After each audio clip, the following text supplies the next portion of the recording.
Hey guys, it's Tyler Fenton, and I'm joined by Peyton Higgs. And today we're gonna be talking about Black Cottonwood. Hey guys, to start off the presentation, I'm gonna do a little joke. Hey Carter. Hey. Do you know what a black cottonwood is? Yeah. Talk about a popular.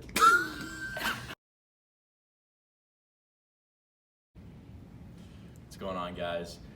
I'm just gonna give a brief description of Populus balsamifera and then talk a little bit more about geography and how it grows and stuff like that. So first off, Populus balsamifera is a medium-sized deciduous broadleaf tree. At maturity with a narrow open crown and thick ascending branches and gray and deeply furrowed bark. Many kinds of wildlife use the twigs for food. The light softwood is used for pulp and construction. So let's take a little look here at one of the samples. So as we can see, we get a little bit of, kind of see that dark gray bark kind of in this branch, hard to tell. And obviously a big characteristic with this tree is the cotton. So that's pretty cool. We also have the pretty distinct leaves with little serrations and kind of a pointy end, green. And yeah.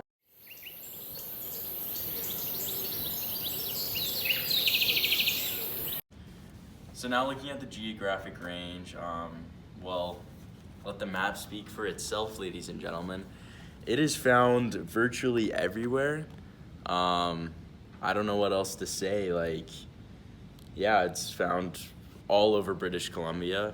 I believe it's quite abundant, so that's something that's really unique about popular balsamifera. Okay, so now moving on to ecological amplitudes. So for climatic amplitude, we have subarctic, subalpine boreal, montane boreal, and cool temperate. Orographic amplitude is submontane, montane, and subalpine. Okay, so now let's look at the map here. Occurrence in biogeoclimatic zones. We have the SWB, so right up in here. And then we have BWBS, which is also up in here. And then we have, it's also found in the SBS, the IDF right here, and then the ICH as well, so these green patches. So yeah, like, it's all over the map. So the range of soil moisture regime goes from slightly dry, fresh, moist, to very moist to wet. And then we have range of nutrient regime, which is poor, medium, rich, very rich. And just looking at the textbook here, we can see that right in this zone right here.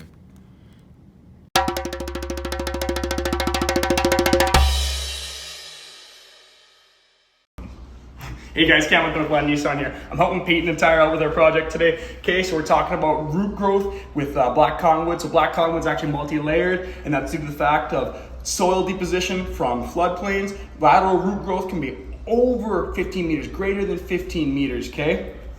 Hope you guys are doing well. Hope you enjoy the rest of your school year.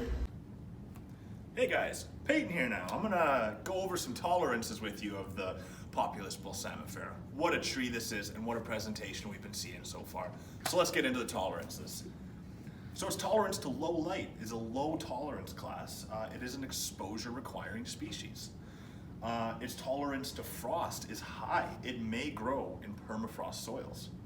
It's got a medium tolerance to heat and a low tolerance to water deficit. A high tolerance class for its water surplus. It tolerates flooding and strongly fluctuating water table as well. It's intolerant of brackish water. And yeah, like this thing, you get a floodplain, the black cottonwood, it's coming in and it's dominating. That's what this tree does. Tolerance class for nutrient, mainly nitrogen deficiency, is low. It's absent on very poor and poor sites. Okay, really quickly, just going to touch on the damaging agents here. So as you can see, it has a medium resistance class to snow. High snowfall will break branches rather than the boles, and it has a high resistance to wind. The high winds will break the boles rather than uproot the trees. All right, and now I just want to touch on the risk class. As you can see, it's a low risk class for everything on this list.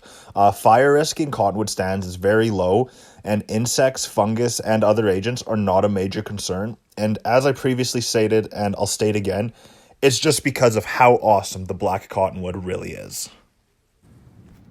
Hey guys, let's get into the associated tree species now.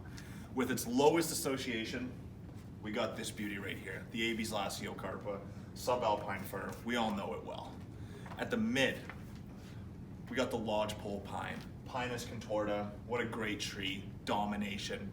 Not quite as good as the black cottonwood, but great tree. And then high association, we got Picea glauca. You know, this hybrid white spruce, it's a great tree and it wants to be associated with only the best. And that's why it associates with the black cottonwood. Now to just kind of touch on the successional role and get into that a bit. In British Columbia, balsam poplar grows predominantly in even-aged pure stands. And in the later stages of primary succession on floodplains, like I said, this thing, you sees a floodplain, it doesn't hesitate. Black cottonwood sees an opportunity and it takes it. So balsam poplar is a pioneer species. It's involved in primary succession on floodplains, like I said, but it's also present in early, mid, serial stages of second succession. You don't really see it so much in the later stages. And again, it's on floodplains and upland sites. This thing, it loves moisture. You are one nice tree. Oh, didn't see you there. Thanks for coming back and learning a little bit more about the black cottonwood with me and my friend Tyler. Just a couple fun facts. Like the balsam poplar and the black cottonwood are very similar trees, right? The two of them actually hybridize and produce mixed populations fairly frequently, where both taxa are sympatric, or even when they are separated by large distances. Because balsam poplar is wind pollinated, its pollen grains may be easily transported by a long distance. Sorry. Moving on to the notes of the populus balsamifera, I just want to point out some key things about it that I think are extraordinary. Considering its productivity, vegetative reproduction, and low risk of being affected by damaging areas, it is a suitable species for intensive management on flooded sites. Hey there. I'm back with the cultural values for the black cottonwood, and it starts off with dugout canoes, saddles, cradle boards, masks, and poles. But there's one more thing. And you know, my eyes. Oh, my eyes.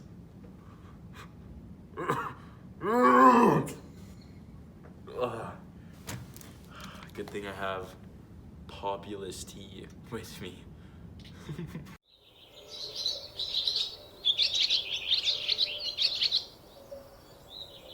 Well guys, that's pretty much a wrap on all the information on this great tree that is the populus balsamifera. I'd like to thank our #1 reference, the distribution and synopsis of ecological and silvical characteristics of tree species of British Columbia forests.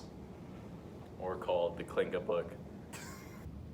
Okay guys, so now we're gonna be looking at a kind of a conclusion / summary. I just want to say that populus balsamifera grows on really wet sites, loves nutrient-rich soils, and it's just a very abundant tree as we've learned today. So, but there's one thing I want to bring up before we go, and it's a message from the teacher herself.